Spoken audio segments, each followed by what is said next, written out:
अस्सलाम वालेकुम viewers, welcome to my channel. मैं हूं आपकी अपनी सदफ और आप देख रहे हैं मेरा यूट्यूब चैनल। उम्मीद करती हूं आप सब खैरियत से होंगे। आज मैं आपकी खिदमत में हाजिर हुई हूं एक और स्टोरी लेकर। चलते हैं अपनी स्टोरी की तरफ, लेकिन उससे पहले मेरे चैनल को सब्सक्राइब कर लें, इसके साथ ही बेल आइकन को भी प्रेस कर लें। मेरी वीडियोज़ को लाइक करें और शेयर करें। मेरी वीडियोज़ को मुकम्मल देखा करें, उसके बाद ही आप कमेंट्स किया करें। ये कहानी कुछ इस तरह है। मेरा नाम आयशा है और मैंने 12वीं जमात कंप्लीट की थी। 12वीं जमात के बाद मुझे 3 माह की छुट्टियां थीं जिसमें मैं फ्री थी। मैं सोच रही थी क्यों ना कोई कोर्स शुरू कर दूं, पर कोई ना कोई कोर्स तो करना ही था। समझ मुझे नहीं आ रहा था। मेरा एक भाई था जो कि बहुत ही सख्त था। वो मुझे हमेशा पर्दे में रखता था, कहीं भी जाता मुझे छोड़ कर आता और मेरे ऊपर शक भी बहुत करता था। वो मुझे बिल्कुल ऐसे पैक रखता था कि मुझे कोई देख ना ले, क्योंकि मैं प्यारी भी थी और मेरा भाई डरता था आजकल के माहौल से। मेरा भाई बिल्कुल ही पैक रखता था, शक भी करता था और आजकल का माहौल देखकर उसके बाद वो मुझे कहीं बाहर भी नहीं जाने देता था। मैंने 12वीं जमात भी बड़ी मुश्किल से कंप्लीट की, वो भी मेरे फुफ्फो के ज़ोर पर, वरना मेरा भाई मुझे पढ़ने भी ना देता। 12वीं जमात के बाद अब मेरे 3 माह फ्री थे, जिसमें मेरी सारी दोस्तें कोई ना कोई कोर्स कर रही थी। मेरा भी बहुत जी था कि मैं कोई कोर्स करूं, पर मेरा भाई नहीं मानता था, क्योंकि उसको पता था कोर्स में लड़के लड़कियां इकट्ठे बैठते हैं। उसके दिमाग में बस एक ही बात थी कि कहीं कोई मेरी बहन को ख़राब ना कर दे या मेरी बहन किसी के साथ ख़राब ना हो जाए। खुद भी वो बहुत नमाजी था और 5 वक्त का, और इसके अलावा वो नमाज, कुरान और इसके अलावा अखलाक का भी बहुत अच्छा था। पर बस उसका एक ही मसला था कि वो बहुत ही ज़्यादा शक करता था। मेरा ख्याल तो बहुत ही करता था। इस बात से मेरे वालिदैन भी बहुत तंग थे कि थोड़ा सा बच्ची को फ्री छोड़ो, कोई मसला नहीं, ऐसी कोई बात नहीं है। पर मेरा भाई ना मानता था। 12वीं जमात जैसे ही मेरी कंप्लीट हुई, मेरे भाई ने शोर डाल दिया, इसकी शादी करो, इसको घर नहीं बिठाना अब। मैंने कहा नहीं, इतनी जल्दी शादी? मेरी तो अभी 18 साल उम्र है, मैं अभी शादी नहीं करना चाहती। फिर भी मेरे भाई ने बहुत ही हंगामा किया।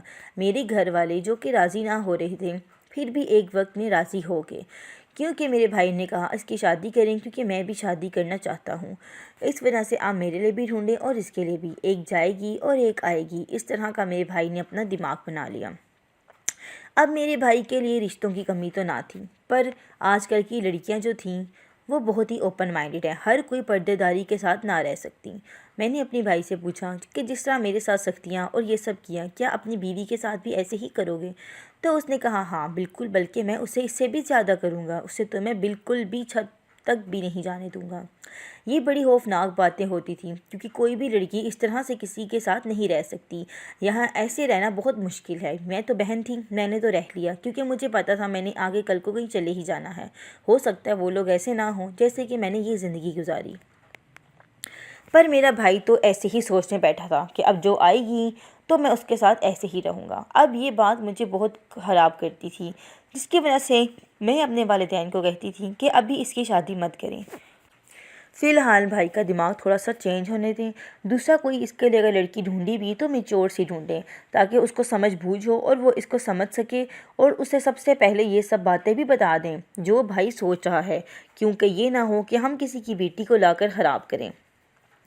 अब मेरे रिश्ते भी आ ही रहे थे और मेरे घर वाले मेरी शादी करवाने लगे थे, क्योंकि क्यों ना कोई उनको पसंद आ ही रहा था, पर मैं रिजेक्ट कर देती थी किसी ना किसी बात पर अब मेरी सुननी ना थी, क्योंकि मैं हर रिश्ता ही रिजेक्ट कर रही थी। अब मेरे घर वाले सुनने पर राज़ी ना थे। उन्होंने कहा अब जो भी रिश्ते आएंगे हम हाँ कर देंगे, अब अगर तुम्हें नहीं कोई भी पसंद तो अब ये हमारा मसला नहीं, अब हम अपनी मर्ज़ी से ही तुम्हें रुखसत करेंगे।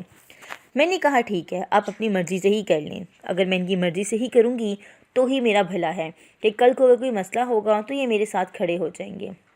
मैंने भी इनकी ज़िद नहीं की और इनसे बिल्कुल नॉर्मल ही रही। मैंने कहा जिससे चाहे आप शादी करवाएं, पर थोड़ा सा ओपन माइंड हो, बिल्कुल मेरे भाई की तरह मत हो। उन्होंने कहा हाँ ज़रूर ऐसे ही होगा, हर कोई ऐसा नहीं है। अब ये होता है, अब मेरा तो रिश्ता फ़ाइनल हो गया, वो भी किसी ऐसे इंसान से जो आलिम था और इसके साथ साथ डिग्री होल्डर भी। उसने मास्टर, डबल मास्टर किया हुआ था और लेक्चरार था, तरह तरह के कॉलेजेस में पढ़ाता था और बहुत ही उसकी इज़्ज़त थी घरों में भी वो पढ़ाता था और लोग उसके घर में भी पढ़ने आते थे। काफ़ी अच्छा मास्टर था वो, और मेरे से कम 10-12 साल ज़रूर बड़ा होगा। मेरे घर वाले तो इस बात पे राज़ी हो गए, पर मुझे बड़ी ये चीज़ खाई जा रही थी कि 10-12 साल बड़ा है वो। मेरा भाई तो सिर्फ 2 साल मुझसे बड़ा है, वो मेरे साथ क्या करता है, मैं 10-12 साल बड़े आदमी के साथ कैसे रह सकूँगी। ये चीज़ मुझे बहुत खाती थी और मैं इस चीज़ से भाग रही थी। मैंने कहा ये तो बहुत मुश्किल हो जाएगा, मैं एक ऐसे इंसान के साथ नहीं रह सकती जो मेरे साथ इतना बड़ा हो और उसका ज़हन इतना आगे जाता होगा मेरे से। मैं कैसे सोच रही हूँ इसके साथ रहना।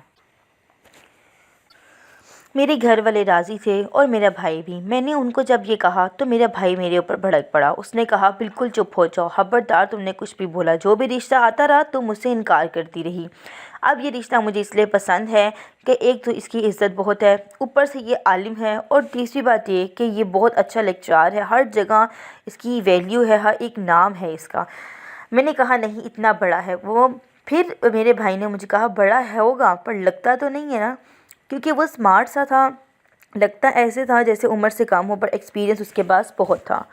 बहरहाल मेरी माँ ने मुझे समझाया और मैं मान गई। मैंने कहा ठीक है, मैं शादी कर लेती हूँ। पर मुझे भाई ने मेरे दिमाग में बहुत ही खौफ डाल रखा था। अब मैं इस चीज़ से बहुत परेशान थी।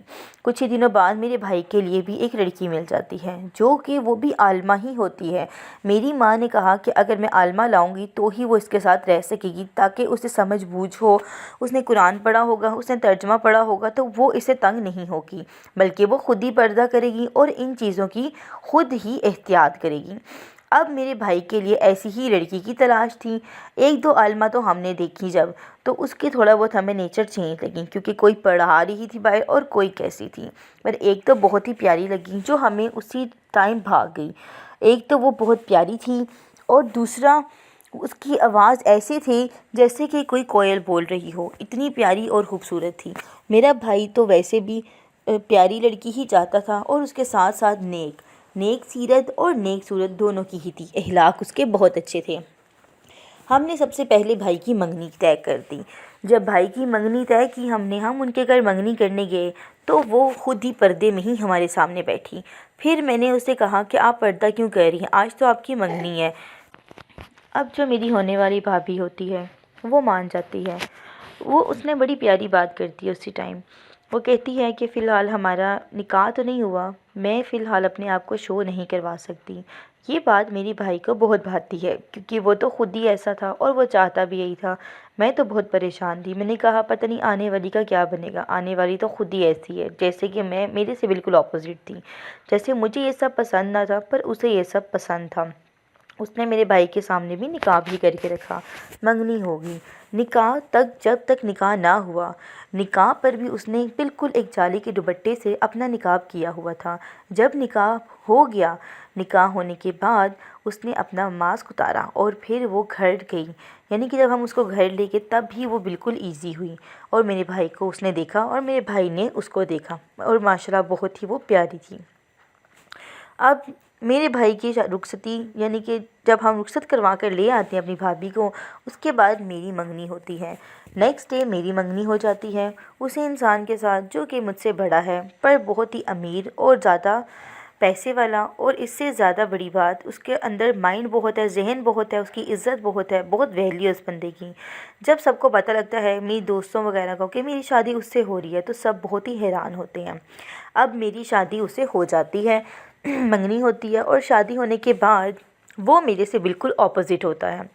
यानी कि मेरे भाई से ऑपोजिट और मेरे से भी। मैं थोड़ा बहुत तो पर्दा करती ही हूँ, पर वो चाहता था कि मैं फ़ैशनेबल रहूँ और फ़ैशनेबल टाइप रहूँ। मुझे अच्छे से अच्छे कपड़े पहनाता, मेरे बाल खोलता, और मुझे गाड़ी में आगे बिठाकर अपने साथ बहुत ही हाई ड्राइव करता, और मेरे साथ अच्छी अच्छी बातें करना, गाने सुनना, बिल्कुल ऑपोजिट माइंड पे चलता था। अब जिस तरह मैं पीछे माहौल से आई थी, वो एक बड़ा अजीब माहौल था, यानी कि बहुत ही घुटन थी। उधर से जब मैं इसके पास गई तो इसने तो मुझे बिल्कुल ओपन कर दिया। उस ओपनने की वजह से मुझे एक बहुत ही अच्छी सांस मिली, क्योंकि मेरे दिल की ख्वाहिश थी कि कभी मैं भी ये सब करूं। तो मुझे मेरे हमसफ़र ऐसा मिला जैसा का मेरा दिल चाहता था। तो मैं अपनी ज़िंदगी में अब बहुत खुश हूँ। उस तरह मेरे भाई को बिल्कुल वैसी ही लड़की मिली जैसे कि वो चाहता था। तो बस इसकी कहानी का मतलब ये है कि जिस तरह आपकी नीयत होती है अल्लाह ताला वैसे ही कर सकता है। अपनी नीयतों को साफ़ रखें। जो लोग चाहते हैं कि वो उनका काम बिल्कुल वैसा हो जैसा वो चाहते हैं, तो वो उनकी नीयतों पे ही डिपेंड है। जिसकी नीयत अच्छी है उसके साथ अच्छा ही होगा। गाइज़, ये थी मेरी आज की स्टोरी। नेक्स्ट वीडियो के साथ मिलती हूँ, तब तक के लिए दें मुझे इजाज़त। अल्लाह हाफिज़।